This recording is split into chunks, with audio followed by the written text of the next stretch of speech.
जय श्री कृष्णा। श्री ओम नमो भगवते वासुदेवाय।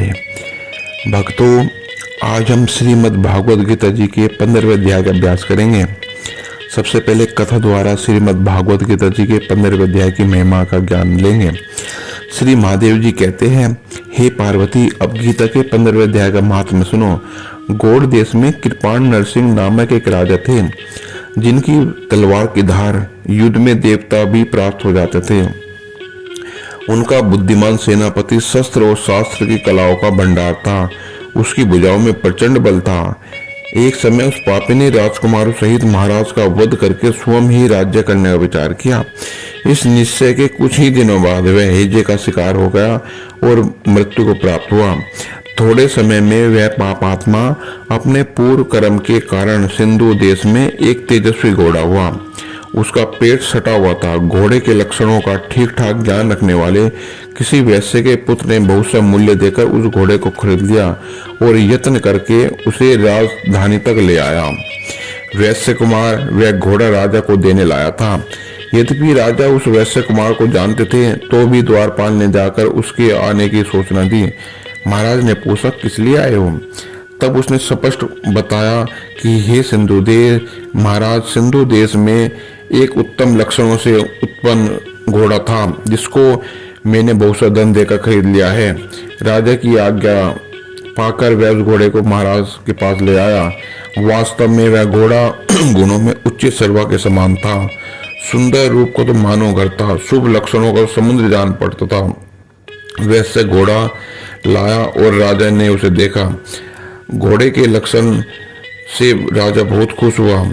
सुनकर राजा ने अपार आनंद महसूस किया और उन्होंने वैश्य को मुंह मांगा स्वर्ण देकर तुरंत ही उस घोड़े को खरीद लिया।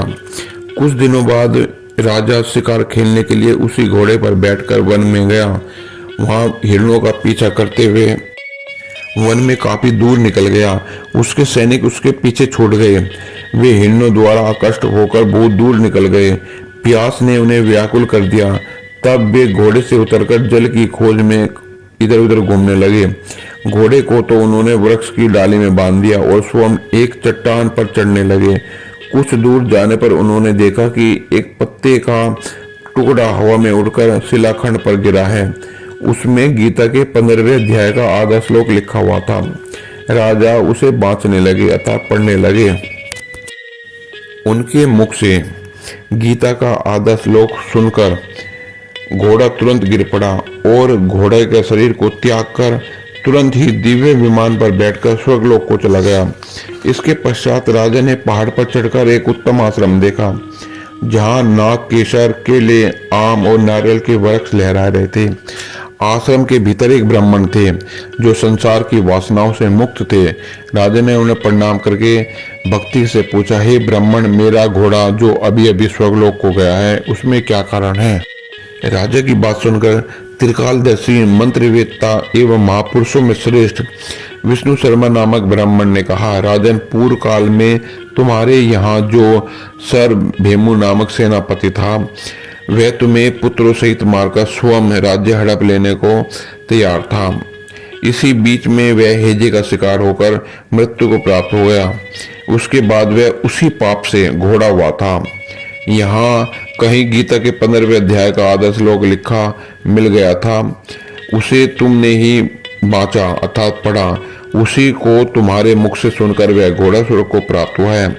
इसके बाद राजा ने पार्श्ववर्ती सैनिक उन्हें ढूंढते हुए वहां आ पहुंचे। तब सबके साथ ब्राह्मण को प्रणाम करके राजा प्रसन्नता पूर्वक वहां से चले और गीता के 15वें अध्याय के श्लोकों का अर्थ सहित उसी पत्र को बांचकर प्रसन्न होने लगे। उनके नेत्र हर्ष से खिल उठे थे। घर आकर उन्होंने मंत्रवेत्ता मंत्री के साथ अपने पुत्र सिंह बल को राज्य सिंहासन पर बैठाया और स्वयं 15वें अध्याय के जप से विशुद्ध होकर मोक्ष को प्राप्त कर लिया। ओम नमो भगवते वासुदेवाय। तो भक्तों, ये था श्रीमद् भागवत गीता जी के 15वें अध्याय का महात्म्य। आइए अब श्रीमद् भगवत गीता जी के 15वें अध्याय का अभ्यास करते हैं। श्री भगवान जी बोले, हे अर्जुन, आदि पुरुष परमेश्वर मूल वाले और ब्रह्मरूप मुख्य शाखा वाले जिस संसार रूप पीपल के वृक्ष को अविनाशी कहते हैं। आदि पुरुष नारायण वासुदेव ही नित्य और अनंत तथा सबके आधार और सबके ऊपर नित्य धाम में सब गुण रूप से वास करने के कारण और नाम से कहे जाते हैं। वे मायापति सर्वशक्तिमान परमेश्वर ही इस संसार वृक्ष के कारण है, इसलिए इस संसार वृक्ष को मूल वाला कहते हैं। जो पुरुष मूल रूप से तत्व से जानता है वह वेद के तात्पर्य को जानने वाला है। हे अर्जुन, उस संसार वृक्ष की तीनों गुण जल के द्वारा बढ़ी हुई विषय भोग रूप कोपलों वाली देव मनुष्य और तिर्यक आदि योनि रूप शाखाएं नीचे और ऊपर हर जगह फैली हुई है तथा मनुष्य योनि में कर्मों के अनुसार बांधने वाली अहंता ममता वासना रूप जड़ें भी नीचे और ऊपर सभी लोकों में फैली हुई है। परंतु इस संसार वृक्ष का स्वरूप जैसा कहा जाता है वैसा यहाँ विचार काल में नहीं पाया जाता है, क्योंकि न तो इसका आदि है और न ही इसका अंत है और न अच्छे प्रकार से स्थिति ही है। इसलिए इस अहंता ममता और वासना रूप अति दृढ़ मूलों वाले संसार रूप पीपल के वृक्ष को दृढ़ वैराग्य रूप शस्त्र द्वारा काटकर उसके उपरांत उस परम स्वरूप परमेश्वर को अच्छे प्रकार खोजना चाहिए, जिसमें गए हुए पुरुष फिर पीछे संसार में नहीं आते हैं और जिस परमेश्वर से यह पुरातन संसार वृक्ष की परवर्ती विस्तार को प्राप्त हुई है, उस ही आदि पुरुष नारायण के मैं शरण हूँ। इस प्रकार दृढ़ निश्चय करके नष्ट हो गया है मान और मोह जिनका, जीत लिया है आसक्ति रूप दोष जिनने, और परमात्मा के स्वरूप में है निरंतर स्थिति जिनकी, तथा अच्छी प्रकार से नष्ट हो गई है कामना जिनकी, ऐसे वे सुख दुख नामक द्वंद्वों से विमुक्त हुए ज्ञानी जन उस अविनाशी परम पद को प्राप्त होते हैं। उस स्वयं प्रकाश में परम पद को न सूर्य प्रकाशित कर सकता है और न चंद्रमा और न अग्नि ही प्रकाशित कर सकती है, तथा जिस परम पद को प्राप्त होकर मनुष्य पीछे संसार में नहीं आते हैं वही मेरा परम धाम है। हे अर्जुन, इस देह में जीवात्मा मेरा ही सनातन अंश है और वही इन त्रिगुणमयी माया में स्थित हुई मन सहित पांचों इंद्रियों को आकर्षण करता है। कैसे कि वायु गंध के स्थान से गंध को जैसे ग्रहण करके ले जाता है, वैसे ही देह आदि का स्वामी जीवात्मा भी जिस पहले शरीर को त्यागता है उससे इस मन सहित इंद्रियों को ग्रहण करके फिर जिस शरीर को प्राप्त होता है उसी में जाता है। उस शरीर में स्थित हुआ वह जीवात्मा श्रोत्र चक्षु त्वचा को तथा रसना घ्राण और मन को आश्रय करके अर्थात इन सब के सहारे से ही विषयों को सेवन करता है, परंतु शरीर छोड़कर जाते हुए अथवा शरीर में स्थित हुए को और विषयों को भोगते हुए को अथवा गुणों से युक्त हुए को भी अज्ञानी जन नहीं जानते। केवल ज्ञान रूप नेत्रों वाले ज्ञानी जन ही तत्व से जानते हैं, क्योंकि योगी जन भी अपने हृदय रूप में स्थित हुए इस आत्मा को यत्न करते हुए ही तत्व से जानते हैं, और जिन्होंने अपने अंतःकरण को शुद्ध नहीं किया है ऐसे अज्ञानी जन तो यत्न करते हुए भी इस आत्मा को नहीं जानते। हे अर्जुन, जो तेज सूर्य में स्थित हुआ संपूर्ण जगत को प्रकाशित करता है तथा जो तेज चंद्रमा में स्थित है और जो तेज अग्नि में स्थित है उसको तू मेरा ही तेज मान। मैं ही पृथ्वी में प्रवेश करके अपनी शक्ति से सब भूतों को धारण करता हूँ और रस स्वरूप अर्थात अमृत में चंद्रमा होकर संपूर्ण औषधियों को अर्थात वनस्पतियों को पुष्ट करता हूँ।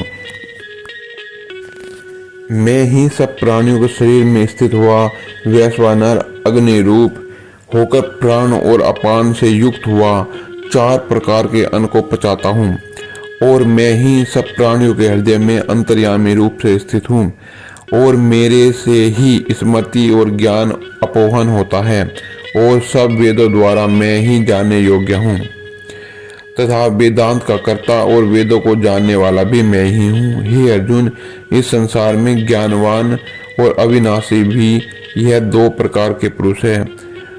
उनमें संपूर्ण भूत प्राणियों का शरीर तो नाशवान और जीवात्मा अविनाशी कहा जाता है। और उन दोनों से उत्तम पुरुष तो अन्य है कि जो तीनों लोकों में प्रवेश करके सबका धारण पोषण करता है। और अविनाशी परमेश्वर परमात्मा ऐसे कहा गया है, क्योंकि मैं नाशवान जड़बल क्षेत्र से सर्वथा अतीत हूँ और माया में स्थित अविनाशी जीवात्मा में ही उत्पन्न हूँ। इसलिए लोक में और वेद में भी पुरुषोत्तम नाम से प्रसिद्ध हूँ। हे भारत, इस प्रकार तत्व से जो ज्ञानी पुरुष मेरे को पुरुषोत्तम मानता है, वह सर्वज्ञ पुरुष सब प्रकार से निरंतर मुझ वासुदेव परमात्मा को ही बचता है। हे निष्पाप अर्जुन, ऐसे यह अति रहस्ययुक्त गोपनीय शास्त्र मेरे द्वारा कहा गया इस तत्व को अच्छी प्रकार से जानकर मनुष्य ज्ञानवान और कृतार्थ हो जाता है, अर्थात उसको और कुछ करना भी शेष नहीं रह जाता। इस अध्याय में भगवान ने अपना परम गोपनीय प्रभाव भली प्रकार से कहा है। जो मनुष्य उक्त प्रकार से भगवान को सर्वोत्तम समझ लेता है, फिर उसका मन एक क्षण भी भगवान के चिंतन का त्याग नहीं कर सकता, क्योंकि जिस वस्तु को मनुष्य उत्तम समझता है उसी में उसका प्रेम होता है, और जिसमें प्रेम होता है उसी का चिंतन करता है। अतएव सबका मुख्य कर्तव्य है कि भगवान के परम गोपनीय प्रभाव को भली प्रकार समझने के लिए नाशवान क्षणभंगुर संसार की आसक्ति का सर्वथा त्याग करके एवं परमात्मा के शरण होकर भजन और सत्संग की ही विशेष चेष्टा करे। जय श्री कृष्ण। श्री ओम नमो भगवते वासुदेवाय। तो भक्तजनों, यहाँ श्रीमद् भागवत गीता जी के 15वें अध्याय का अंत होता है। हम सब मिलकर इसका अभ्यास करें और अपने कुल का उद्धार करने की कोशिश करें। जय श्री कृष्ण। श्री ओम नमो भगवते वासुदेवाय।